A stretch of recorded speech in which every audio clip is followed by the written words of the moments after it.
Welcome back to the Crypto Power Hour, of course, powered by Solum Global. This is round 6, baby. You know we're doing it. Of course, we're with your host, the founder of Solum Global, Kirk St. John's, crypto's most interesting man, and Antonia Moss, the crypto queen. And of course, the crypto bros, myself, Lance Miliaccio, and George Balloutine, my ride or die guy. This is your ultimate deep dive into everything crypto, blockchain, and decentralized finance. Whether you're a seasoned investor or just stepping into the world of digital assets, we bring you expert insights, top interviews, exciting new projects, breaking news, and game-changing innovations shaping the future of digital assets. No hype, no fluff, just real talk, real strategies, and real opportunities in the world of crypto. Because you know, on this show, in crypto, we trust. We trust. Team is back in the saddle. I'm excited to be here. Of course, you know, this whole team loves crypto, and hopefully through the process here, we're going to get you to love crypto and even to know crypto. Let me just do a little follow-up here. George. Yes. How are you, man? I'm doing very well. You know, Fridays is the busiest day. This is the last one for the day. I'm excited. I'm always excited about crypto because we're just every week there's something new coming out, and you know, big news. And we had the biggest news, the XRP news. So you know what? I'm excited. I'm ready to roll. And it is incredible. The news cycle's so busy. Antonia, you know, you're still in the UK doing the family thing. How goes the weather? You know, I've had a lot of bad weather experiences in the UK. I feel like it's doom and gloom. It reminds me of Seattle, the weather. I don't know. It's kind of a weird thing. AKA it's usually shit. Today I woke up and I was like, oh my God, the sun is shining. See? It was 18 degrees. Oh. So I went and took my bin out and I was like, wow, this is nice. And then I went back to the grind because, you know. Yeah, it's doing what we do. You know, it's funny. I don't think I've ever seen full sunshine in the UK. It seems like whenever I've gone there, maybe seasonally, I picked the wrong time of year. And that's because a black cloud follows you, Lance. You think that? I have a dark cloud. That could Absolutely. be true. I mean, you know, you reap what you sow in life. You never know what's following me around. All right, Kirk St. John's. Yes. Snapping necks, cash and checks. What's going on, brother? Yeah, tell us how the weather's in Florida, so we all feel bad. Yeah, so we all hate you. I mean, I don't want to start anything, but it's absolutely perfect sunny. It's about 80 degrees. There's a nice breeze. There's palm trees. Everything's wonderful. Yeah, we've already had our fill on that. You can stop right there because it's here. It's actually clear here in Colorado, but it's cold. It looks like it's warmer than it is till you get out there, and especially if you're bald like me, you know the heat goes right out of the top of my head. So I'm stuck protecting it with a hat at all times. It's where I'm at. I don't have great hair like Kirk or Antonia or George. You know, I'm follicularly challenged.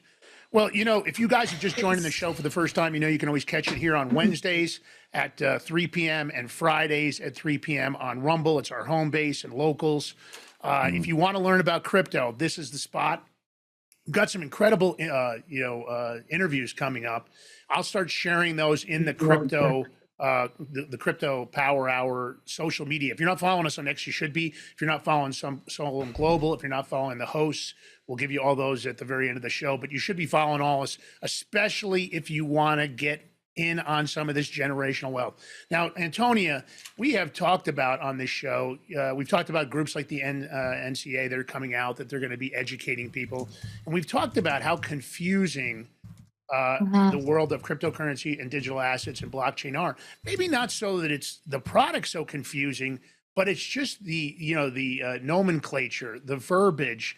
There's so many new things. None of us had any of this training in school because it's all relatively new. Kirk's been in it longer than the rest of us. He's been involved since about 2013. So I want to flip over to you. And I think it's important to talk about maybe what kind of topics we're going to cover on the show, because I still think we're in our infancy stage and people need to understand what we're doing here. Yeah, 100%. No, appreciate that, Lance. Like, yeah, we've been speaking about how we want this show to be a really a place where people can be educated on crypto and not feel like stupid or that they've missed the boat or something, which I think a lot of people do when they hear about this industry. And you're right, you know, it's not like there's some sort of formal education which people go through, although maybe there will be courses, etc., going over time. So I'm just keen, I'll go through the different things that we've now established together as a group that we think is a good building block to educate people on crypto, but really just highlighting the message there that it's like, no one's stupid if they don't know about it. It's just we've not been educated yet. And that is basically why we exist. So yeah, we've been speaking about education in crypto. We know it's not the easiest thing to get your head around. So it can feel like in this entirely separate world. It's not, ironically, decentralized finance there's somewhat high barriers to entry. So bringing people more into the conversation and saying again off the bat, we really want this to be interactive. So anyone in the comments, like if you have something that you're like, okay, people are talking about this term, I've got no idea what it means, or if there's a general trend or something going on, just ping it to us. You can contact us through X or in the comments, and we would love to try and unpick those things and learn together. So yeah, it's very much about an open dialogue. But look, I think that what we'll be covering, like trying to approach it in a structured way, we're going to start with the basics. So that's really layering the foundation of like, what is crypto? So for those who are quite, well versed in the whole vocabulary of crypto, this might be something that you don't need, but equally it can reinforce your knowledge. So we're going to go through like, what is crypto? What is a blockchain? How does it work? Why does decentralization matter? We already spoke about public, different custodial, non-custodial wallets, but we can go into that as well. We'll uncover the big players, so Bitcoin, Ethereum, and also their origins and purpose and how they're used now. Then I think as a second phase, we can move into the financial concepts in crypto. So this is really unpicking on like how value moves and explaining to our audience like what that means and the different players involved in that process. So we'll go through tokenomics, we'll deep dive into different crypto exchanges. We've already talked about stable coins because obviously at Solon, that's part of our core business, but we'll go into other stable coins too. And then we'll unpick these different terms like staking, yield farming, NFTs, all these other things once we've built that knowledge. I'm concerned about going on for too long, but beyond that, we're going to go into securities and risks. We're going to go into decentralized finance. And then I'm really, really keen, and I know we all are on this show, of understanding and unpicking the bigger picture. Like, why does this matter? So in this segment, we'll be really unpicking what crypto means for financial inclusion. How does crypto enable people to take control over their data and assets? And then what are the implications of these geopolitically? Like, what does it mean that the individual now might have definitely has a means, but in what way they enact it over their own financial assets? And then that will seamlessly lead into trends in the future. So this is really diving into AI and crypto, like how we unpicked on the show about AI and healthcare, tokenizing real world assets, which I know Solon has got big plans for the future in terms of, real estate, stocks, bonds, etc. And that's really, really interesting to kind of bridge that gap between the world of digital finance and also real world tangible assets. That's something that really interested me off the bat. And I think just to round up there, before I'm going to ask you guys some very basic questions, which I think might resonate with our audience in terms of what the hell we thought crypto was when we got involved. But just reinforcing, like, look, this is really key for us, me especially, about demystifying a space that is not that conceptually challenging, but no one can be at fault for not just knowing the rule book. It's like you can't make comments on a book you haven't read, right? So we're reading the book. But anyway, we want everyone to be informed, and I'm really excited about this little segment we're going to do.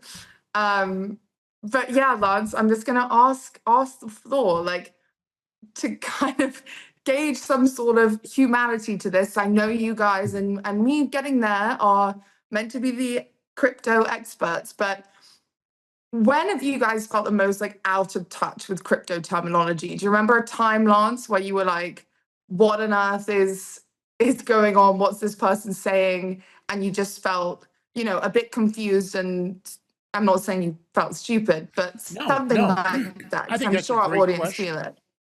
I think it's a great question. And I think the first time somebody talked to me about crypto, discussed crypto, I stupidly didn't listen. They were talking about the opportunity that Bitcoin was in 2009 or 10 to me. And I thought to myself, sounds like another fiat currency scam, not realizing what it was going to mean and what was going to happen.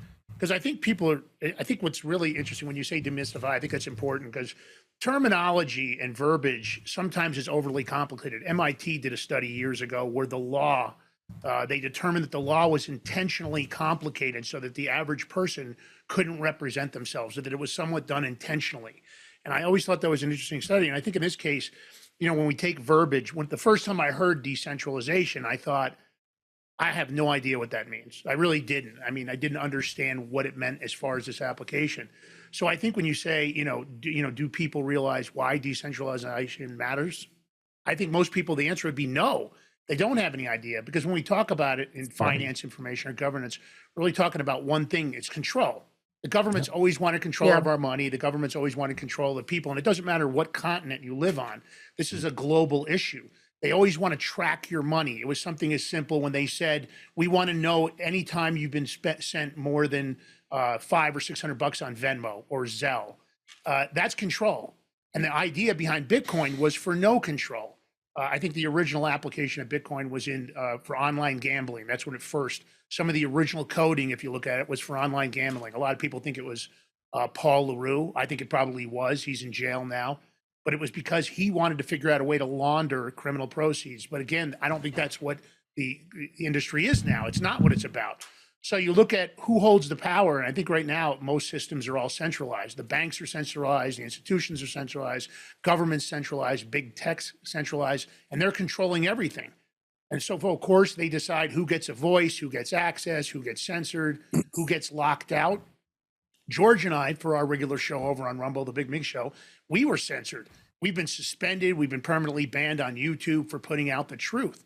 And you see this happens even now. Frozen bank accounts. They did it to many of the cryptocurrency companies. They froze them out of their bank accounts. They did it to conservatives. They did social media purges, outright asset seizures. We've seen this on and on and on. Even Gary Gensler, I think his misapplication of the SEC law was about control, because he felt like they were losing control. This is an asset that they didn't have full control of. So decentralization, for the audience, so they understand, it's the antidote. It's going to shift the power away from these centralized gatekeepers, and it puts it back where it belongs, with the people. We always talk about, on our show, we talk about diversification. We talk about taking control of your finances. So, as a comparison, I want to go back to Bitcoin. No government can print more of it. No government can shut it down. And that's what you think about it. If they had decentralized social media platforms, that would allow no silence. None of us would ever get banned or suppressed or controlled. A lot of times you're controlled for monetization, but in many cases it's because of a statement you made. And I think the kicker to all this is that most people don't want to wake up and find out it's too late. And that's what I always tell people about this show. We want to get you involved, even at a remedial level, to an intermediate level and an advanced level, because we want you to be focused and pay attention to your financial freedom, because digital currencies are coming. They're not going away. It's going to happen. These centralized banking, is it going to be a one world currency? Is it going to be, I can't speak to that right now, because there's so much complexity and there's so many layers. There's so many exchanges. There's so many different wallets. And there's great companies doing great work like Solom Global. They're doing an amazing job in the fact that they've focused on the healthcare vertical. And that's been a messy thing for forever. I hate healthcare. I hate even calling the doctor. If I've got an injury, I want to fix it with duct tape and an aspirin. That's how I want to fix it, which is probably my own stupidity, but that's how I deal with it. But it's sad. It's true. Yeah. So I think decentralization, I think for people that want control of their lives and don't want government to be wedged in every nook and cranny of their life, they want to get involved in this market, because it's going to give you an opportunity to have your money in a situation, control of your finances in a way that you don't have to worry about, government jumping in and grabbing it. Good answer. Yeah. Wow. That was really, I really appreciate that, Lance. I think you're so right. And it's just people gaining that knowledge about what it even means for them. But when they do, I'm sure that every human on the planet will be a happy being indeed. Yeah. I agree. Okay. I'm gonna strip it back to a very, very basic question whilst we're still in this educational umbrella lens. And now, Kirk, this one's for you. Now, because you're highly, highly equipped with great knowledge on crypto, this might be beneath you, but I would love it if you could share with us when was it that you first heard of crypto? What did it mean for you? Where were you? And what did you think? Did you immediately think, okay, I'm gonna spin out like a business with crypto as at its core, or did you Sure. kind of dismiss it? Well, a little disclaimer. I don't think anyone in crypto really knows everything about crypto. So I appreciate you guys giving me compliments, but I'm going to learn with everybody else. I remember it specifically, and maybe for a lot of people, the word that I heard was not crypto. The word I heard was Bitcoin. And so Bitcoin was the word that got me to say, what'd you say?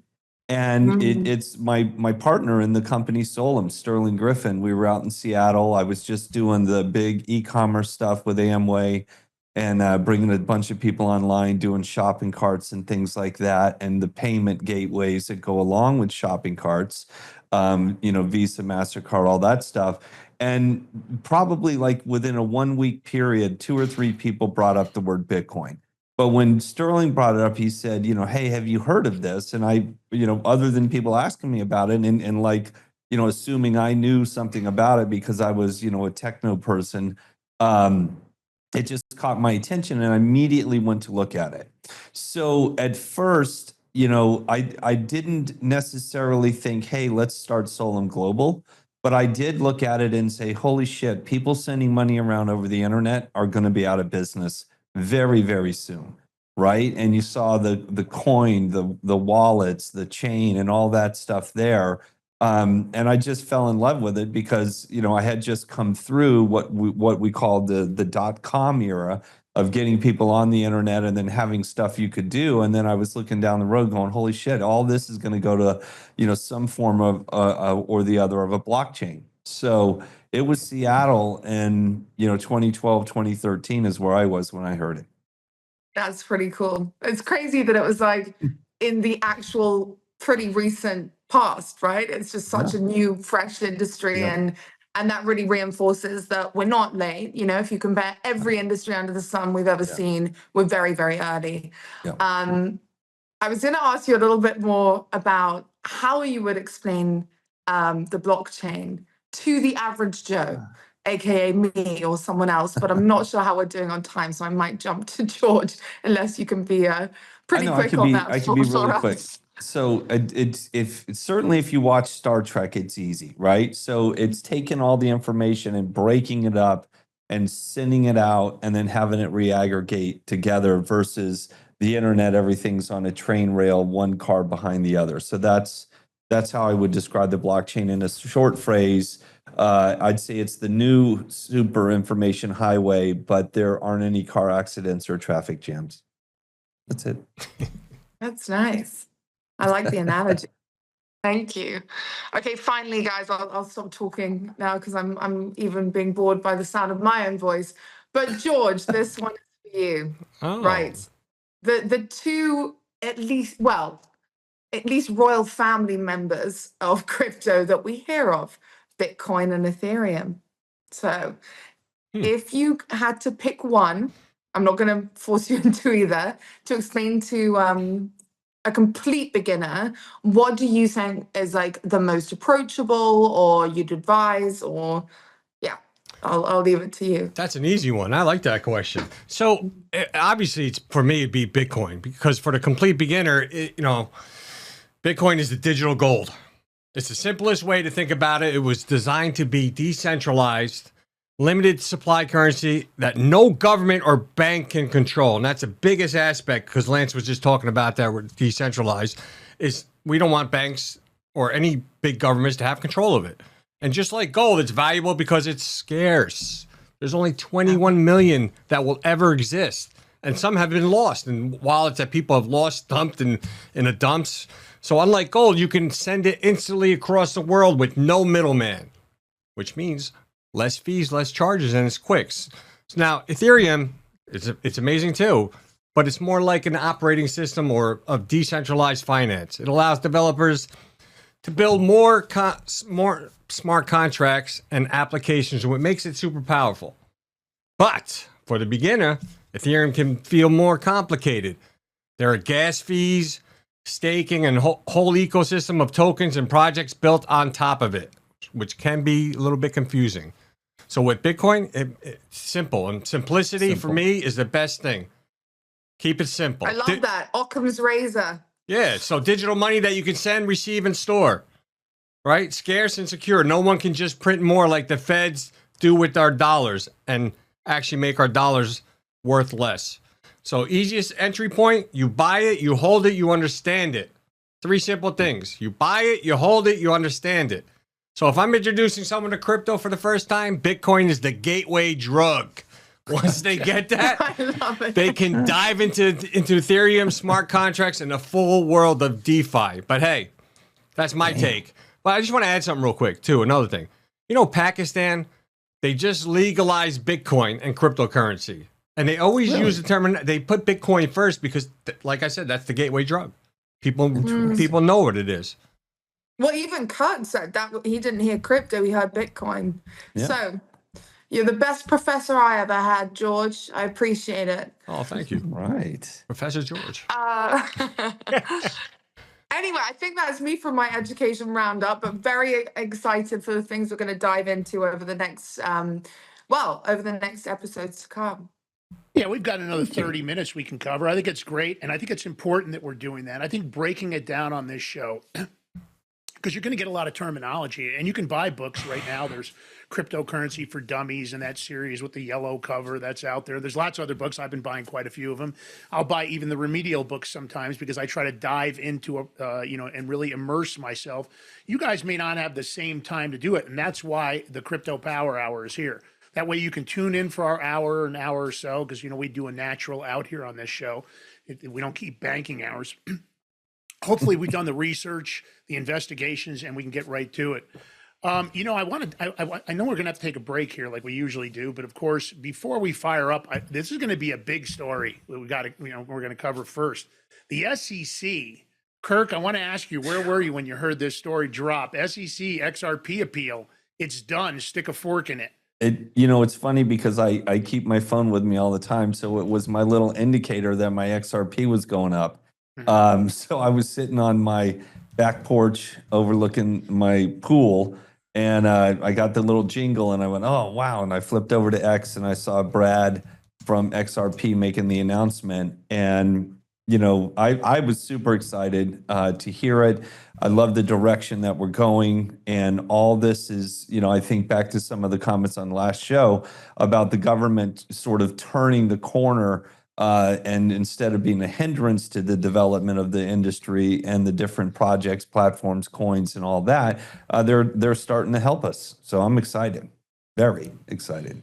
Yeah, super. And I think that, so it isn't just that this is going to impact XRP, which, we talk about a lot of these coins. We talk about the ISO 20022 coins, which will go into further detail in the future. But we've talked about what for the, of course, the strategic crypto reserve, the U.S. Reserve, XRP is one of the coins. And we've mentioned on the show, it's about, I think it's $2.50 some odd cents, maybe right now, or $2.60, somewhere in that range. It's a great opportunity. I think that what this is going to allow is for XRP finally to be able to release all the news they've been forced to sit on. But what do you think this means, George? To me, this isn't just about XRP. This is massive for the crypto community, because I think this is a significant victory, not only for Ripple, but for the broader cryptocurrency industry. Well, First of all, it's getting the government off your back. Let's just keep it simple right there. But now that this thing is handled with the SEC, I'm waiting for all those XRP contracts to come to light, because once they hit once everybody sees what's going on, all the contracts they have with other countries, I mean, who knows what XRP is going to go to? Right now, it's like been a candlestick. It's fluctuating between 260 to 250. I'm going to say by next week, it's hitting $3 by the end of next week. That's my prediction. That's a bold prediction, but I like it. Making a call. We, you all three can give yours right now. I went first, so I want to hear it real quick. But XRP. Let's have a bet. I'm into it. Let's go. What is your prediction next Friday? You want me to go first? No, I want Antonia. Oh.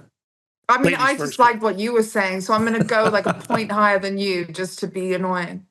You did that last time, Not optimistic. Like annoying, but optimistic. I like optimism. This show has got to be about optimism.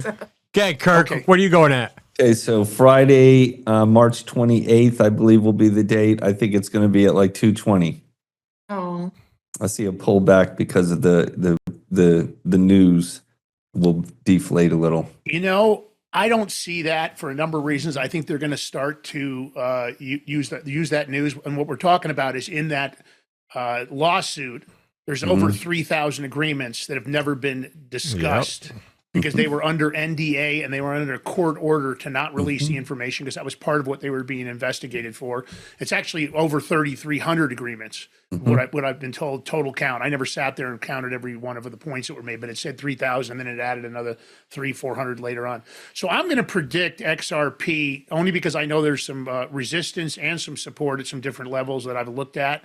I think we're going to be looking at 270, low 270s, maybe 278, somewhere in that range. So 272 to 278 is my prediction. All right, so we got Lance at 278, 272. Kurt, well, hold on. Kurt is at 220.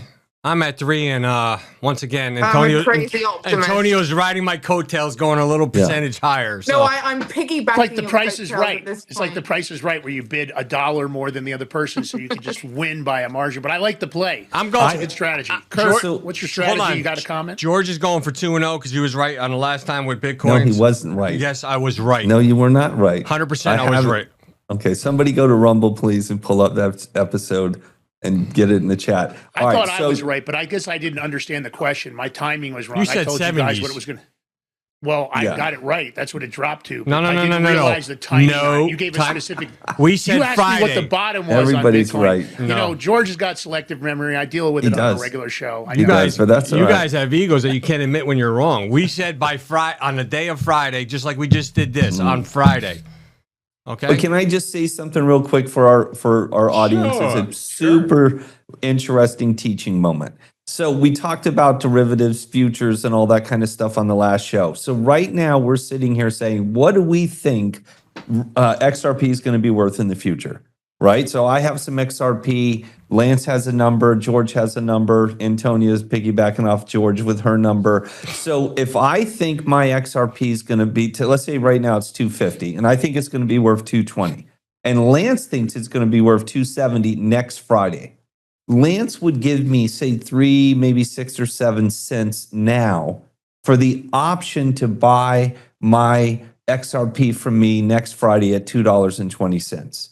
He would be betting by buying into the future contract with me what he believes the future value of XRP is going to be. So he pays me a little bit of money up front, and those numbers are set by the kind of the table, but it'd probably be around anywhere from 3 to 8 cents that he would give me today for every one of my XRP. And then he can buy it from me at, say, $2.40 next Friday because he thinks it's going to be worth $2.70 something cents. So clearly, if he could buy it from me at $2.40, he pays me 6 or 7 cents up front. That's $2.46, $2.47, and he can immediately cash back out at $2.70. That is the essence of a futures contract for people that haven't ever done that before, is paying something today and getting the right to buy or sell your coin in the future. So yeah, I thought I'd try to bring that home. No, I think that I the think right it's always to buy, important to clarify. The right to buy or to sell, but there's two sides. Well, listen, that means we're going to take a short break, and when we come back, we're going to talk about the SEC backing down finally. I'm happy to see limited government in this case. And of course, I believe XRP is poised for a surge in adoption, institutional interest, and potential relisting on many of the major exchanges, which that alone could be a big boost. We're also going to talk about the ETFs, so stay tuned. The Crypto Power Don't forget Hour about right our big talk about what's going on in Egypt. Got to talk about Egypt. That's big news on the news cycle. It's out there now. All of a sudden, it's gaining traction. We'll definitely bring that up. Stay tuned. Crypto Power. I'll be right back with your hosts. Egypt and crypto.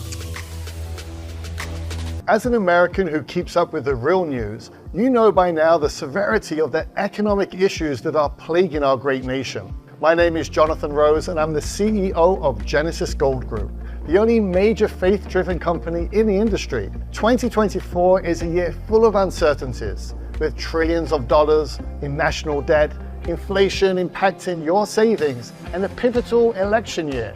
Your peace of mind is more valuable than ever. Now is the time to use physical gold and silver to preserve your hard-earned retirement savings with a gold IRA. Call Genesis Gold Group today. Our team has decades of experience helping folks just like you take their first step on the path to true financial freedom with a gold and silver IRA. Call Genesis Gold Group today at 1-800-200-GOLD for a no-commitment, informative consultation with one of our experts to find out if we can be a fit for you. Call now at 1-800-200-4653 or visit genesisgoldgroup.com. In a world of uncertainty, be prepared with Silver Prepper Bars, your ultimate hedge against political instability and economic turmoil. Introducing the Silver Prepper Bar, crafted from 0.999 pure silver and proudly made in the USA. This tangible, divisible asset can come in handy even in the toughest of times. Portable, perforated, and easily tradable, the Silver Prepper Bar is your lifeline in times of crisis. When facing inflation, currency devaluation, and financial meltdown, Silver Prepper Bars provide peace of mind. Don't wait for disaster to strike. Secure your future today with the exclusive Silver Prepper Bar, the only silver bar on the market divisible into 3 different size pieces for maximum utility, all while fitting in your wallet. The smart choice for savvy investors and preppers alike. With Silver Prepper Bars, you're ready for whatever tomorrow brings.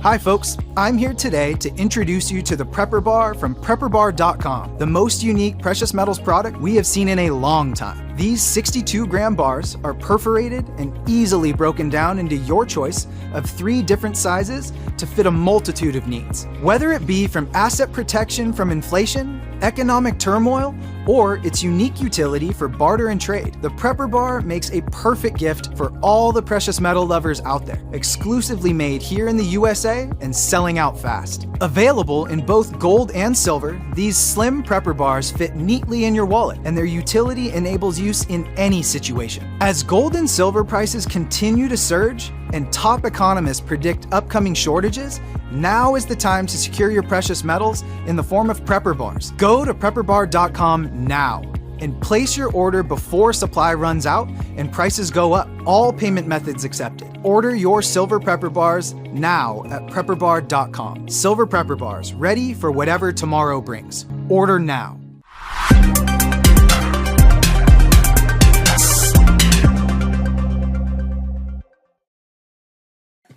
All right, welcome back to the Crypto Power Hour, powered by Solom Global. Here with your hosts, Kurt St. John's, Antonio Mas, Lance Migliaccio, and George Balloutine, yours truly.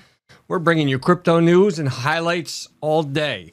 We're talking about XRP just before the break, and we're going to look at some key takeaways. You know, this is huge news for XRP and for XRP holders because legitimacy, it boosts, leading to possible relistings of major exchanges. That is big. Kurt.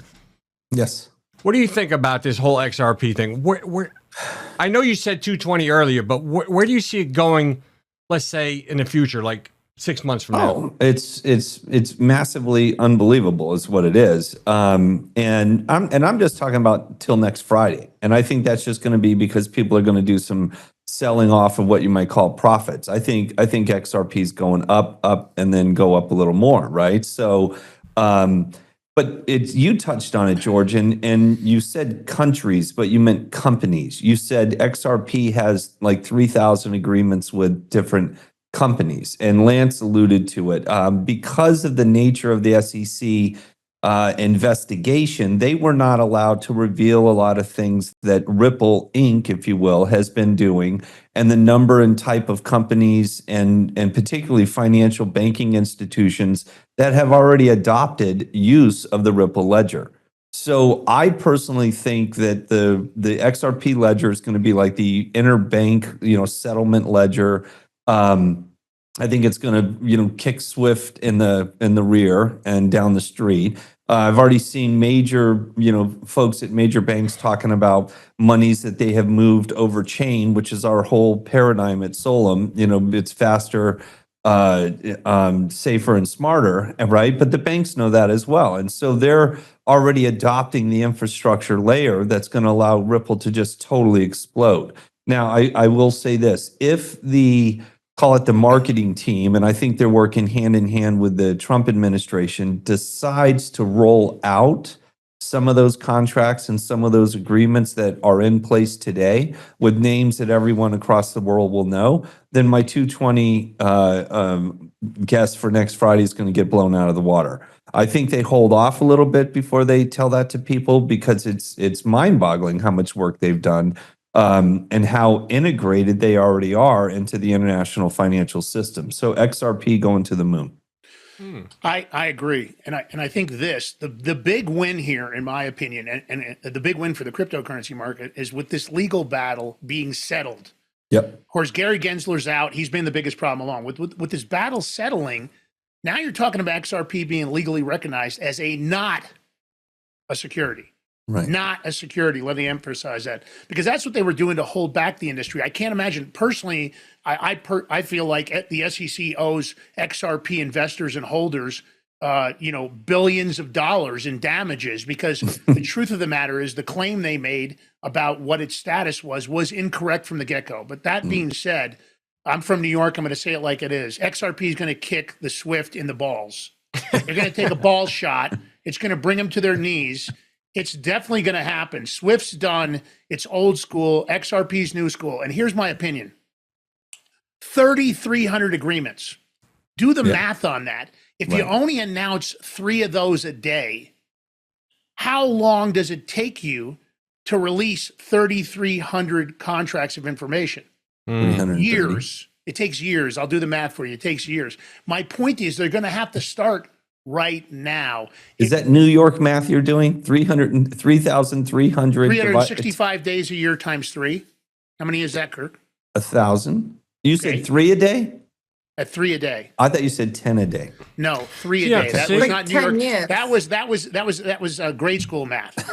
Here's my point. Wait, no, he's got selective hearing, because if I said companies, I apologize. Maybe my accent. It's companies. Actually, the agreements are with companies and countries. You were both right. It includes both, because I've seen some of the details, because some of the press did get released overseas, but it never gained any traction over here. And XRP could never say, yeah, that's true about Korea or South Korea, or that's true about Japan. They couldn't do it. They couldn't support it. But here's my last statement on this.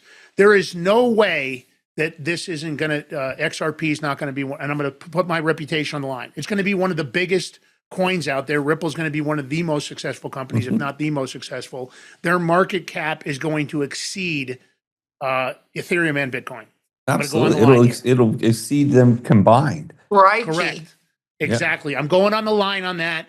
You can mark this. You can come back and tell me you're full of crap, Lance. You're out of here. Go ahead, guys. Take it from there. No one's going to say you're full of crap. They might have to say you were wrong, but you're not going to be wrong, because it's going to be way fucking bigger than Bitcoin. As a market cap. Boom. Hold on. So let's play the video real quick. Put it up from the announcement from Ripple. Let's go. As many of you know, just over 4 years ago, the United States SEC filed its lawsuit against Ripple. I'm finally able to announce that this case has ended. It's over. Sitting here today and reflecting on 4 years ago, it seems very clear to me that this case was doomed from the start. In so many ways, it was the first major shot fired in the war on crypto. I truly felt like I knew then that Ripple was not only on the right side of the law, but I felt that we were also going to be proven to be on the right side of history. It really, I think, sends an ominous sign for innovation around cryptocurrency in the United States. Picking winners in general has not been something the U.S. government should be in the business of doing. I think the judge realizes this is not just about Ripple. This will have broader implications. As Mary Jo White, the former head of the SEC, has said publicly that she views this as a dead wrong, and the SEC is dead wrong on this decision. Ripple is the first company with the resources, determination, and grit to fight back against the agency's overreach. And today, this journey finally concludes. Today is a victory and a long overdue surrender by the SEC. The SEC, under Chairman Gary Gensler, went after the whole industry, using the same arguments they used against us. They weren't out to protect investors. They were out to intimidate and terrorize. The regulator, whose primary purpose is to protect investors, went all in on a non-fraud, victimless lawsuit and wiped out $15 billion of value from innocent XRP holders. The SEC was the market manipulator. The SEC wasn't seeking justice. They were seeking to win a case at any cost. Forces inside our government aligned with the SEC and embarked on a campaign of debanking anyone associated with the crypto industry. This was lawfare, a war of legal terror. Fortunately, the judge rebuked the SEC multiple times in this journey. First, for lacking a, quote, faithful allegiance to the law. The SEC was sanctioned in our case for discovery abuses, and the pattern was repeated in other crypto cases. Well, let's just say they're trying to confuse you. We won then on every critical legal point, proving that the digital asset XRP is not a security. That is now the law, and those wins have laid the groundwork for policymakers to adopt a set of rules for crypto that are in line with nearly a century of securities law. With today's news, the war on crypto has ended in defeat for those who turned our own government against a technology and an entire industry. I'm heartened that we have paved the way for other industry players to see the value in not backing down, and for others to use our legal playbook to fight back. We are now closing a chapter in crypto history. I think we're all stronger for our prior litigation successes and today's landmark victory. Progress is worth fighting for. We won multiple pro-crypto victories at the ballot box last year. It's time to make the US the crypto capital of the world. Thankfully, we have new leadership in executive and legislative branches of our government. That leadership is actively seeking a rational and constructive way forward on crypto. Let's make the most of this. This is an incredibly promising moment. Let's come together. Let's leave the tribalism behind. But let me make it clearer that my main message, what Ripple's main message today, is about gratitude. It's gratitude to everyone who stood by us, to every Ripple employee, to the incredible legal team here at Ripple, led by the best chief legal officer in the business, Stu Alderodi. Gratitude certainly to the XRP family, to our customers, to our partners. Thank you. We couldn't have won this battle without all of you being behind us and working together. I truly believe we all agree there's immense opportunity with the largest economy in the world finally taking a pro-crypto and pro-innovation approach to build this technology in order to solve real-world problems for people around the planet. This was a fight Ripple never wanted, but one we knew we had to win. And today, emphatically, we have. Thank you. In crypto, we Yeah, trust. come on. Tell me that speech didn't pump you up a little bit about I was crypto. getting ready Like, to say, yeah, I'm going USA, USA. exactly right. You wanted to have a little bit of that USA. That was They good. needed some animation behind them. You know, like a bunch of the important national monuments. You needed Right. to animate It that. felt little- quite moving. Yeah, it was right. I mean, you got to Yes. give it to Pretty Brad pulled on the Garlinghouse. heartstrings there. Yeah. But I think the impact is, you know, legitimacy for XRP, increased adoption by financial institutions and cross-border payments, greater confidence Massive. among the retail and institutional investors. And for Ripple, what a win, stronger positioning in the market, right? Yeah. I think there's going to be acceleration of their partnerships because people aren't going to be afraid to do business with them. And their expansion into these digital currencies and financial infrastructure is unstoppable at this point. And I Yeah, think he the crypto touched- industry wins just as much, don't you think?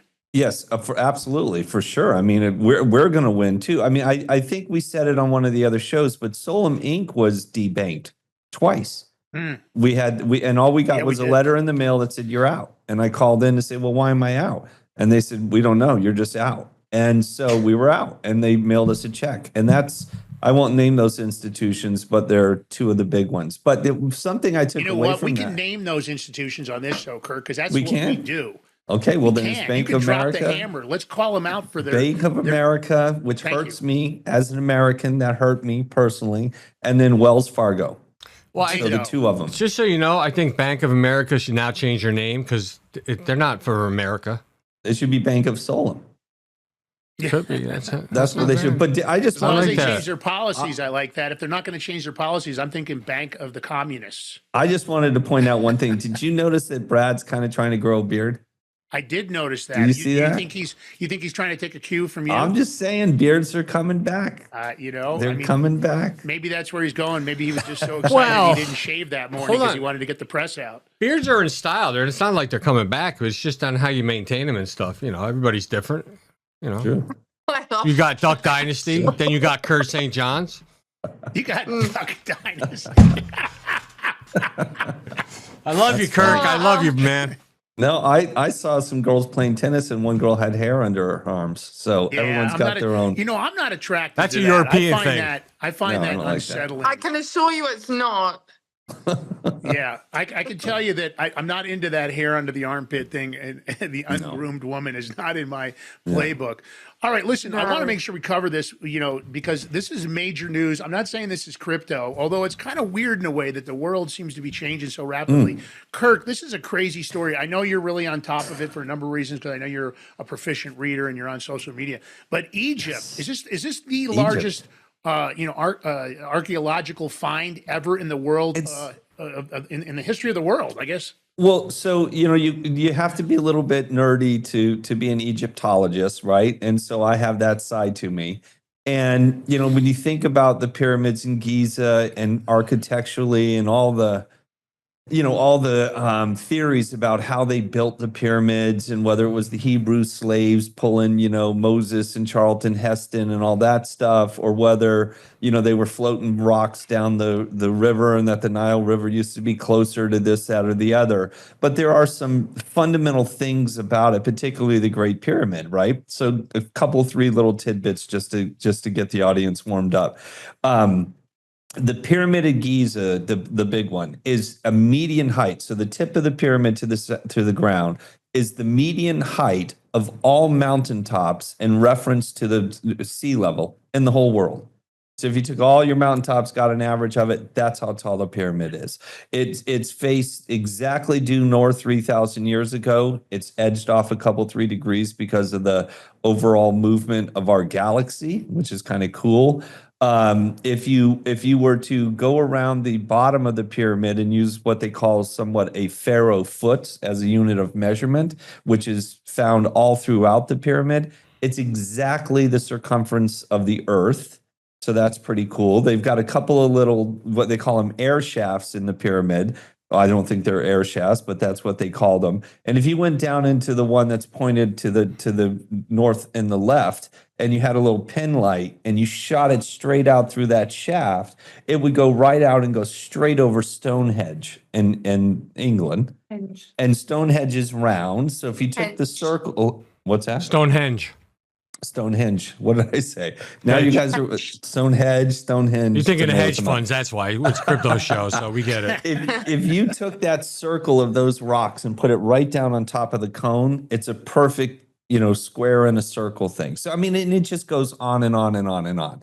So you'll see we also have the Solum coin up there. And when we were thinking about, what would we do as sort of like an image file, a logo file, I chose the obelisks, right? And those 3 obelisks there happen to represent 3 very unique governmental institutional areas in the world. One is the City of London, the other is Vatican City, and of course the big one there is the District of Columbia in Washington. So, but what are they? They're big giant obelisks, right? So the picture on the left there of the pyramids in the sand, this is an artist's rendition of a set of findings that have just come out from a group. God, I can't remember the name of the project. Forgive me, guys. I should name you. But they used satellite imagery and sort of like ground penetrating radar and have just released their findings at a press conference a couple days ago. And all 3 of those pyramids are sitting on gigantic obelisks made out of granite that run some 600-800 meters. Some people are saying maybe it's as much as 2 kilometers down in the earth. And they have circles, some kind of circling thing that's coming up around them, which echoes to certain people the Tesla coils. So not 100% crypto related, and maybe there's no correlation between the Solum coin and Giza, but damn, did that freak me out when I saw that picture. And I was like, see, I knew there was something going on there in Giza. So whatever it is that's going on, it's one of the greatest archaeological discoveries in the history of the world and will require a rewriting of a minimum Egyptian history and maybe human history. I just want to add something real quick. So the mystery and the production, the construction that even went into this it's unfathomable. That's how Solon Global is going to be. That's why it's associated with it. I just want to let everybody know that's what we're aiming for. Trying to bring the crypto world back into it. No, but I think it's great. But I think when you look at this kind of stuff, you'd have to be an idiot to believe that there's not much more here. Your connection to Stonehenge and the connections you were making, and when we talk about Egypt, This could literally prove that, in fact, Egypt was built on top of maybe some kind of a civilization that was much earlier. Sure. And right now they're saying, and I don't know how much of this has been 100% authenticated because they haven't dug down yet, but they're saying that the height of these exceeds the tallest building in the entire world by double. Right. I went and checked the statistics on it. That is just incredibly difficult to wrap your head around when you look at how we've been taught history and what it is. Right. But I think a lot of times it goes back when we talk about control. You know, our history has never really been decentralized. Even the Vatican has hid a tremendous amount of our history in the Vatican Library, you know, that has never seen the light of day. They took it to protect the Catholic Church, stuck it down in the basement to never see the light of day ever again. And I think that's, you know, that's what I love about what you just brought up, because trying to wrap it back into our show, it's really this kind of information coming out. I want to see all of it. I want it fully disclosed. I'm always about transparency. That's what I love about SOLONA Global. It's a transparent company. That's what I love about the blockchain. It's transparent. The way the nodes work and the fact that it's redundant and you really can't defraud it. You can cheat when it comes to hacking it, but in fact, you can't really defraud the information that's out there. So I think it's pretty incredible. And all of that, you know, Solom, again, it means foundation, right? And if you have a solid foundation like those guys with, you know, 2 mile deep or 2 kilometer deep granite pillars, that's pretty solid. But the truth is really the basis of solid, right? It in transparency either proves the truth or it proves something isn't true. If you have light and transparency, you can see that. And it's just so interesting that we live at a time in history where, you know, the ability for information to come to surface and then, you know, just be expanded out across the globe in seconds, right? I mean, like the SEC announcement with Ripple. I mean, almost everybody in crypto knew that had happened in probably 3 or 4 minutes of the announcement coming out. So we've got this super opportunity right now. Mankind's awakening. People are awakening. Lots and lots of new information is coming out there to either confirm or deny some of the things that we might have thought in the past. But as long as it's based on reason and then ultimately truth, then you've got a solid foundation you can work with. No, I agree with you. It's amazing to see that. We'll see. I mean, I'm going to switch gears on you here. I just thought this was an amazing story. Did you guys see that the Shiba Inu coin just broke new ground? They've got 1.5 million holders of the Shiba Inu coin. That's a major milestone. And I think it's really significant. Any thoughts on this, Antonio? I think this is really a big deal. It just kind of shows how strong the community has been created. Shiba Inu has been around for a while. I know it isn't back to its, it hasn't gone back to its highs. What do you think about this story? Yeah, I mean, I think when people, unless they were really entrenched in the crypto industry and know all of the intricacies that go on within it, kind of might have discounted meme coins as just like, oh, like that's a bit of hype, that's a bit funny. But when you hit numbers like this, it does show that you can't really ignore it, right? And if people aren't really aware, I mean, I'm sure they are because it's one of the big guys, but if they're not aware of Shiba Inu, you could compare it to something like Dogecoin, which I think more people would be aware of as well. And these, you know, different meme coins don't really take the same path, but what it does show with all of its mass adoption is that meme coins aren't going away and they're not something that should just be negated as a social phenomenon. But yeah, meme coins, they have different reasons for their existence. They have different use cases. I just brought up Dogecoin. I mean, that's made waves of real world adoption, like different companies, I don't know, Tesla, et cetera, accepts it for payments. And there's a big community there, which is backing charitable causes, et cetera.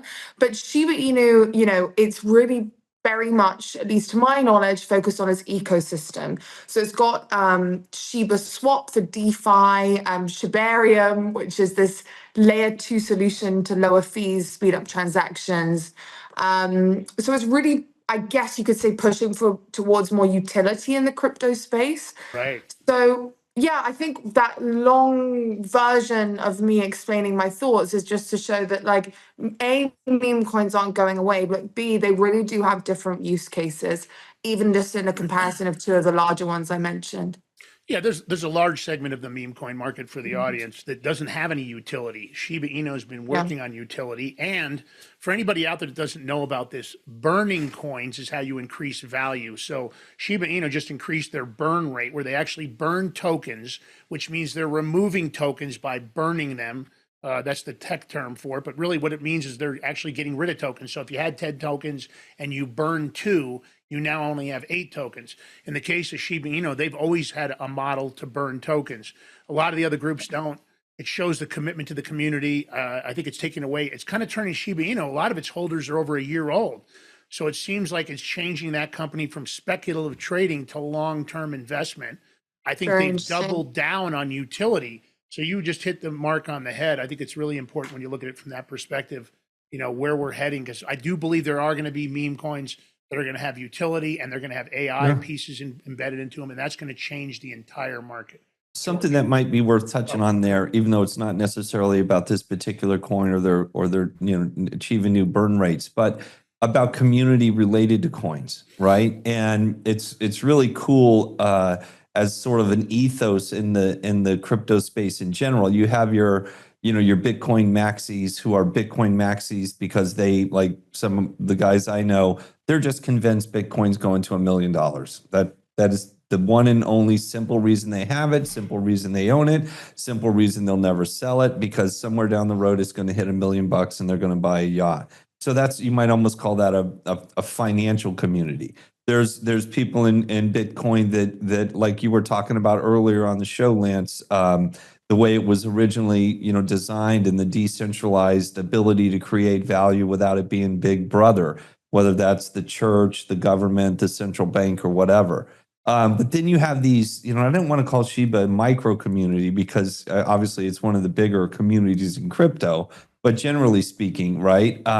That they get together and they just stick together and really make a community out of it. And there's, they're doing T-shirts and hats, and people are connecting offline. Snek is one of those coins that does that. The Snek group, but that community is very strong on social media. But I think as well, Kurt, we were talking a few episodes back about these meme coins and how like the metrics which go into their price fluctuations, a lot of it is based on you can track social media presence because the community really is at its core on these meme coins. Yeah. And then Elon, we touched on Doge, but that's like Elon's little baby, and that's one to watch right there, because I say this, and I know it's not financial advice show, but if Elon, which I believe still is going to release a crypto wallet, I think he's doing it this summer. I hope he does it this summer on X. And if he makes the Dogecoin one of the native coins in that wallet, then Doge is gonna be, what do you call it, George? A green candle? A green candle? Candlestick, yeah. Yeah, it'll be one hell of a green candlestick. Green candle. Yeah. And I agree with you on that. I think it's important to stay on top of any of the changes. Yeah. Of course, how you do that is you tune into the Crypto Power Hour, Wednesdays at 3 p.m., Fridays at 3 p.m., and you get a chance to educate, learn about crypto, get involved in generational wealth, take control of your finances, decentralize your finances so that you're protected no matter what.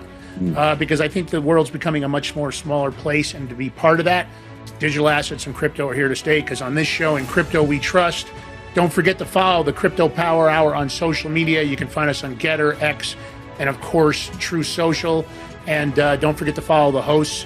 A lot of that's been in the chat. You'll see all those names. Make sure you go out and find them. And of course, Solum Global, great company making some great AI initiative. We appreciate the support for the show. We appreciate all of you, Antonio Moss, Kirk St. John's, George Balloutine, of course, all our viewers, listeners, and subscribers. Take the short form or the long form. We're not going to come after you. Expand the show. Tell your friends and family about it. Great interviews coming up next week. I'm super pumped about it. So enjoy your weekend. In Crypto We Trust, baby. God bless. Have a great weekend. Thanks, Goodbye, guys. world. Ciao.